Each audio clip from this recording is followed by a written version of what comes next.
Well, this past year, I started using some Twitter in class. In Survey of Public Relations, I used Twitter. I went to a couple of conferences last year, and I had some hashtags that I had established for the class so that they could follow me while I was at the conference. So I tweeted the entire time I was at the conference. And then when I came back, I said, okay, from my tweets or from tweets that other people did regarding the conference, answer this question. So in my Survey of Public Relations class, I have a wiki that they, basically I use it very much like WebCT or Blackboard. So it's a website for the course. It's not as interactive, it's not one of the best wikis, I think, but it's the one I started with, so I haven't moved everything over. And I have since attached a blog to it and used the blog to ask questions, a weekly question. And that's where they posted the information about the tweets. And then I had my Twitter RSS attached to the blog too.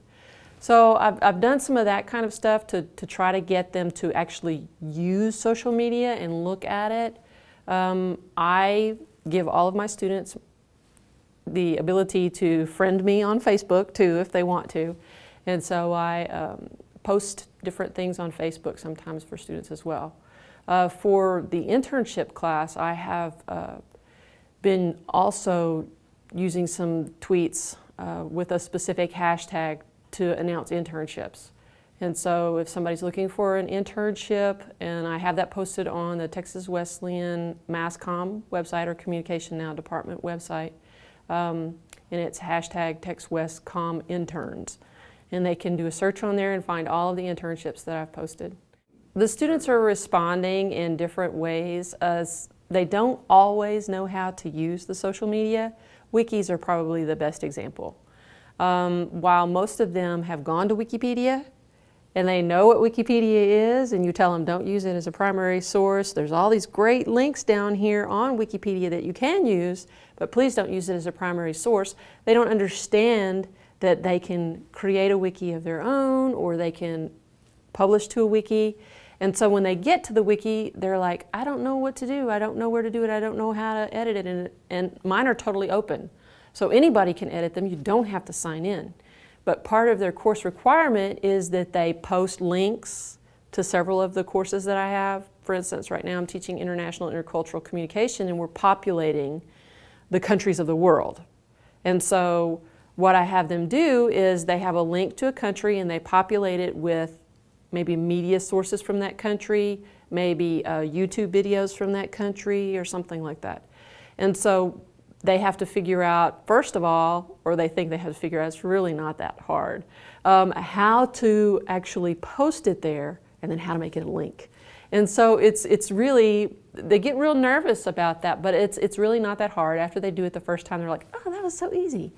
And with the public relations classes, they're seeing how these things that they use on a daily basis, many times a day, to contact their friends or their family, how that can work for PR use. And now with Twitter, they're seeing how that can work actually for news use as well. So it's been an interesting process for them, and emerging media and new media and social media. That's where a lot of this stuff is going, and they're finally starting to see that, oh, this stuff does work together. But it takes a little while. A lot of my thinking is really old school journalist in a way.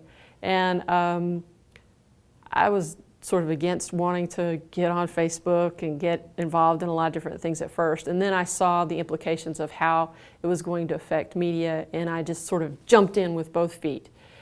And so it was very scary. So I understand where the students are coming from. It was very scary for me at first. I didn't understand how to do things. It wasn't, when you first start anything, it's never as intuitive as it becomes. So the beginnings of Twitter, the beginnings of wikis, the beginnings of anything are never as intuitive as they are now, but when they first started, they were not. But it's just a little scary in the beginning, and I learn all the time. Every time I go to a conference, every time I read a paper, every time I see somebody who tells me something that they're doing new using Twitter, using Facebook, using some other social media utility, it's it's amazing to me the kinds of things that you can do. So for me personally, it's very rewarding because I'm learning something new and I feel like I'm pretty close to the cutting edge of this. Not exactly, but pretty close to the cutting edge of this. But then I look around and see what other people are doing and I'm like, well, maybe I am ahead of the game. So it makes me feel like I'm keeping up with what's going on, which here in communications right now, lightning speed change. So we have got to stay on top of these things.